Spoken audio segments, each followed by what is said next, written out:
Good morning students. Today I will explain you Civics Standard 7. Topic is Chapter 12, that is our Constitution, and we are going to continue with this chapter. This is the picture of the preamble of our Constitution. That is, you can see the people of India having solemnly resolved to constitute India into a sovereign democratic republic and to secure to all its citizens justice, social, economical, political, liberty. These all you can go through. These are some points which we are going to talk on today. So this is a short introduction to our Constitution. Students, as I have already explained you the role of Constituent Assembly, that is, it comprised of members belonging to different political parties like Pandit Jawaharlal Nehru, and then women were also included like Sarojini Naidu.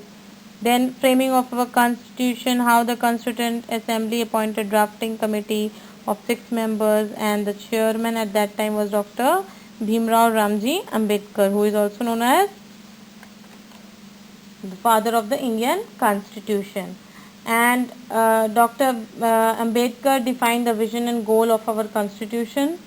Then he also ensured that inclusion of fundamental rights, which specifically you can say abolished untouchabilities and all. Then adoption of our Constitution on 26th November, actually it was formally passed, you can say, and we celebrate that 26th November as Constitution Day also. So this 26th January 1950, you can say on 26th January 1950 that came into force, and then India was declared as a sovereign democratic republic. Later 2 words were also added like socialist and secular, that I have already explained in my previous class. That is, socialist is it was added to the preamble in 1976 by the 42nd Amendment Act. Amendment Act means here an act that brings about a change in the provision in the Constitution. Whatever was written, little changes were done. Then what is preamble? That also I have explained, children. 2 words were changed, socialist and secular, they were added later on. And then preamble is a short introduction to Constitution, which point out the source of Constitution, and very important thing to be taken care of, that is this the preamble, the idea of preamble was borrowed from the Constitution of United States of America. So this question can be asked. Now coming to you can say objectives of Constitution. Here we can see that justice, first of all justice, the point is highlighted, you can see on the slide. There are 3 kinds of justice: social, economic and political. Three are there: social, economical and political. So in social justice, children, you can see that there should be no discrimination on the base of caste, race, gender, religion, or like considering the religion, this should be given to only this religion, that religion cannot take that thing. No, it cannot be done. So they cannot discriminate. That is in social justice. Economic justice is, children, like there should not be so much gap between the rich and the poor, like rich are becoming more richer and the poor are becoming more poorer. No, this won't happen. So the gap should be reduced. That is economic justice. Political justice is that all citizens should have all equal opportunity to be elected also, or to vote also. This is not the thing that that person won't be allowed because his caste doesn't permit to vote. That cannot happen. So education wise also. Now then we say liberty. Now liberty here means that every individual is free to enjoy the basic rights. They can live a life of dignity. Then you can say freedom of thought. He can think whatever he like, he can express, he can believe, he can worship. These all things come under liberty. Equality, by the name only you can get equal, means everyone is equal before law. Everyone can enjoy the rights which are provided to them, the people of the country. Then the state also does not discriminate any people on the basis of status, caste, race, religion, gender. Gender is whether male or female, anything. Now fraternity, what is fraternity? India is a country of diversity, that is fraternity. Here fraternity means, children, a feeling of brotherhood. Like we all stay united, that sense of brotherhood is in all the Indians, that we should not fight against each other. We should have it, actually it promotes unity among people, you can say, in one word. Okay, then next part we'll see in the next slide. In this slide we will come across the features of our constitution, that is what is the structure of our constitution, or what is the makeup of our constitution. Now here we will see that there are different types like federal system, parliamentary system, organs of the government, independent judiciary, then fundamental rights are there, directive principles of state policy, single citizenship, universal adult franchisee. Now here we are seeing so many points. One by one I will illustrate them. I will define them. Now the Indian Constitution has provided for a federal form of government.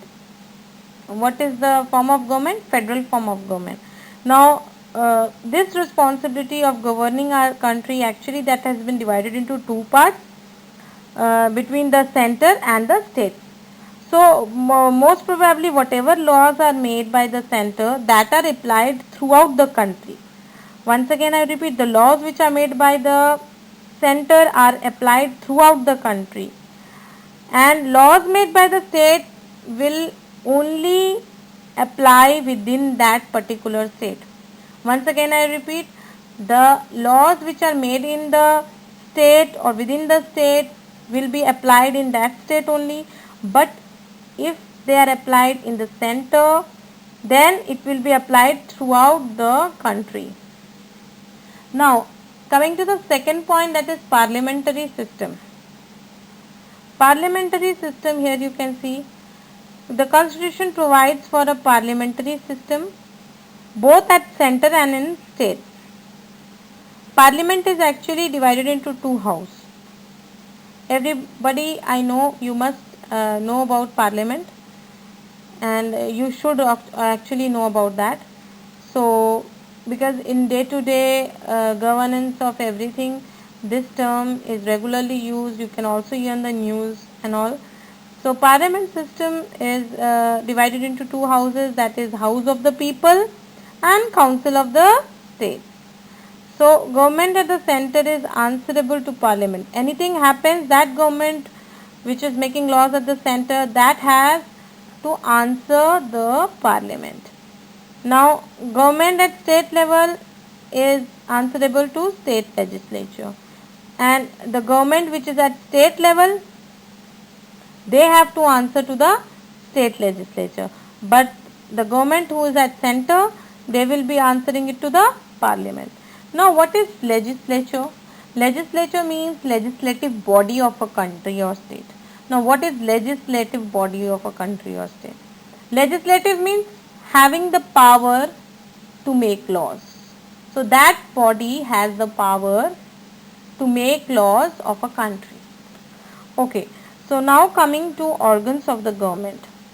Now here you can see there are three organs of the government: legislative branch, executive branch and judicial branch. So in organs of government, one more point comes, that is legislative, executive and judicial branch. Now what are the functions of this? This legislative branch, that include parliament and state legislature. Children, these things you have to keep in your mind, you have to learn them, because legislative branch, this includes parliament and state legislature of various states, and as you know, legislature makes laws for the country. Executive branch, that includes president, vice president, prime minister, council of ministers and so on. These are executive branch who execute or who functions whatever laws are made. So legislative branch, they specially make laws, and this executive branch, they include like president, vice president, prime minister, council of ministers. They carry out the decisions which are made by the legislatures, that is legislative branch. Whatever decisions they make, this executive bring into execution. They carry on with that. Okay, they carry out the decisions. Now judicial branch, this consists of Supreme Court, High Court, lower courts. This protects the right of the citizens. Now anything happens, we appeal or we go to the court. That is how judicial branch works.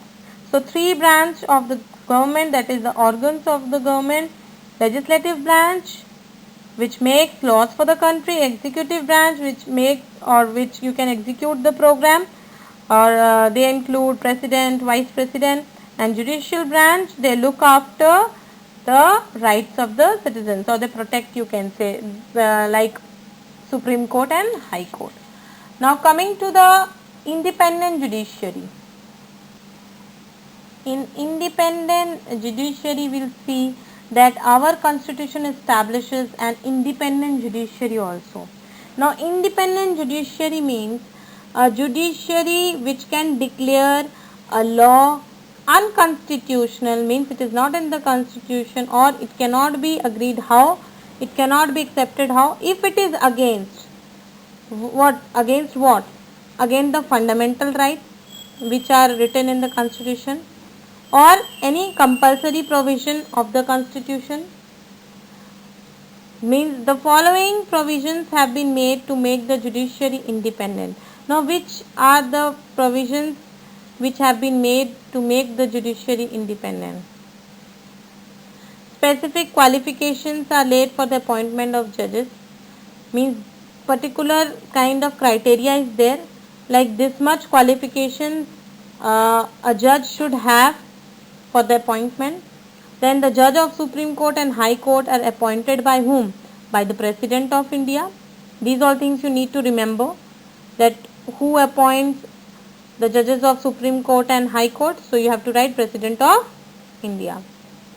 Then the Chief Justice of India has to be consulted in the appointment of Supreme Court and High Court, High Court judges. So whenever the Chief Justice of India has to be consulted, that should be in the appointment of Supreme Court and High Court judges. Now the judges can be removed from office if only if it is approved by both houses of the parliament. Now you cannot remove the judge on your own wish, or the judge is not performing, we can remove that judge from that office. No, until and unless it is not approved, until and unless it is not passed by both the houses of the parliament, till then nothing can be done. Now coming to fundamental rights.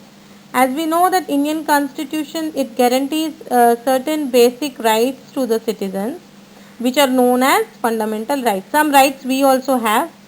So they help to maintain the democratic nature of our government. Democratic means we only choose our own government. So we people of India only do that. Now for children, for that we say fundamental rights. If you want to read about them, you can go in page number 121 and you can see over there. Now we not only have rights, but we also have duties also, children. So rights are, I think so, 6 in nature. Yes, constitution guarantees 6 fundamental rights.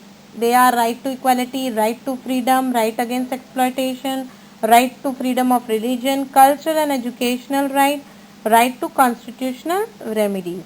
Now here you can see equality. By the name term only you can understand that all the citizens are equal before law. Then right to freedom is also there. You can speak anything, or you can form associations, you can move freely throughout the country, you can reside in any part of the country, nobody will stop you from living there in that part. Then right against exploitation. Now here, children, these are the rights which protect the interests of women and children.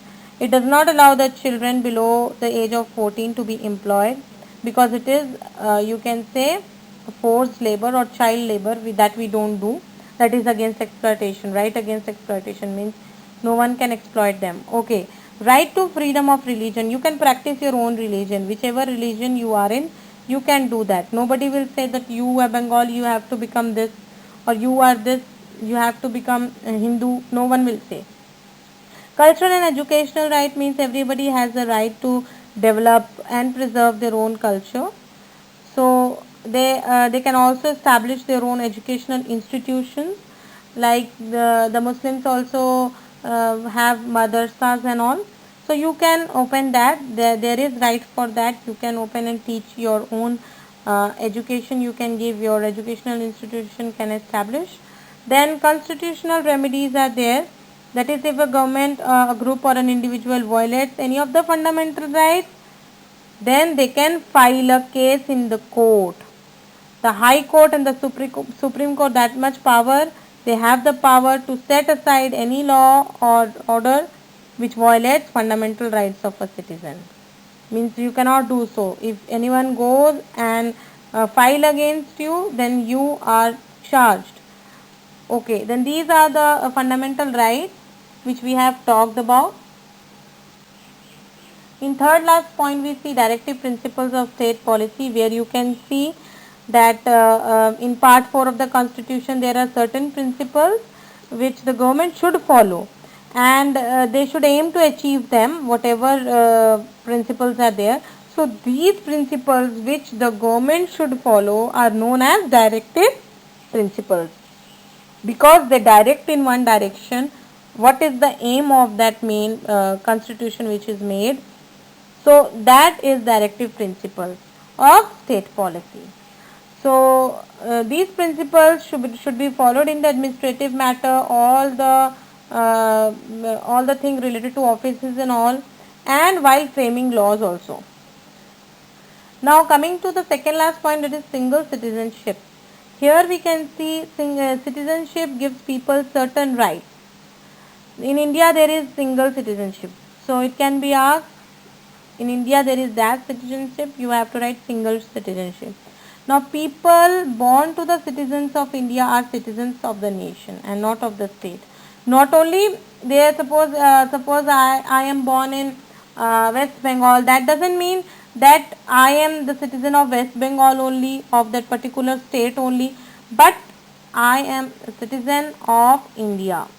So if a person belonging to any other country wishes to acquire Indian citizenship, he or she can do, but there are certain conditions. Like when we go to abroad, if we want to get that citizenship over there, so there are also rules and regulations with which we can do, but certain rules and regulations have to follow, then only you can do that. Now coming to the last point, that is universal disenfranchisement. Democracy is incomplete without that.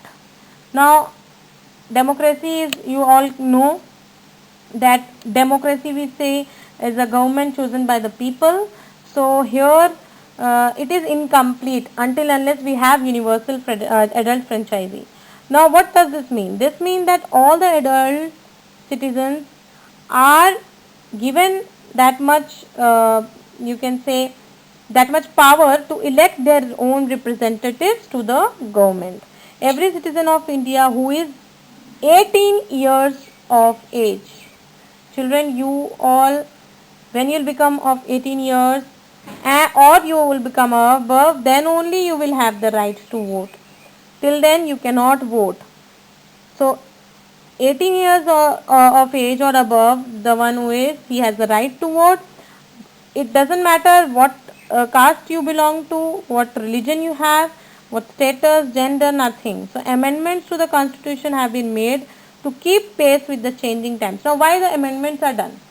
Now when suppose your ceiling is getting cracked, or there are many cracks in the ceiling, what do? We continuously go on repairing. If we again feel like that something is there, again that requirement is there to do it, then again we do that part. So children, it is very important with the changing times. Constitution is also doing amendments, means bringing changes in provisions of constitution. We must respect our constitution and follow it in both letter and spirit. Not only written but truly from our hearts also we should follow. Some fundamental duties, children, in page number 122 it is given. You can see there are 11 fundamental duties for the citizens to fulfill. That is protecting our country. We should also protect our country. Following the noble ideas of secularism, non-violence and democracy. We should not fight, quarrel. We should follow secularism. Now what is the meaning of secular? Secular, I have already explained that this word means that the state protects all religions equal, no discrimination on anyone's religion, freedom is there to practice your own religion. Then democracy means a government which is chosen by the people. Or the loyalty, then you can say, coming to the third point, we see here loyalty towards our country. We should be always loyal. We should not cheat our country. We should not be on the other side. We are showing that we are in this country, but on the other side you are disclosing everything to other country. So developing a scientific attitude also is there. Preserving our cultural heritage. Now you should not go, suppose you visited Red Fort and there you started scribbling. Don't do like that. We should preserve our cultural heritage. All these bodies, all structures also, you should preserve them. You are making a better society. Promoting harmony means peace and brotherhood should be there. Preserving and improving our natural environment, we should preserve it and try to improve it if we can. Respecting our national symbols, whatever national symbols, when anthem is, national anthem is also there, we should always stand up. We should not sit by hearing that. Then for national anthem, one thing more I would like to say, more to know, there is given Constituent Assembly approved a flag, an anthem, a song, an icon for our country, that you need to go through. It was of tricolor, that just go through that part. And then providing opportunities for education to children between the age of 6 and 14 years. That opportunities of education has also been given to the children, those who are at the age of 6 and 14 years, till that. And then you also have to, last point is, you have to respect public property, like parks and everything are there. We should not go and do whatever we wish.